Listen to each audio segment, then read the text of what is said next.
Here's Faust. Oh, Fausty, what are we going to do with you? Faust had decided that he couldn't wait for his breakfast this morning. No, he didn't fancy a packet of whiskers and some kibble. No, he fancied a mouse. So he went and caught himself a mousie,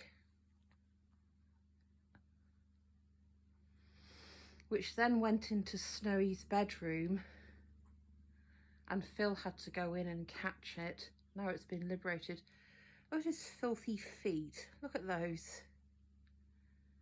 It's about time you got on and did something about that, isn't it?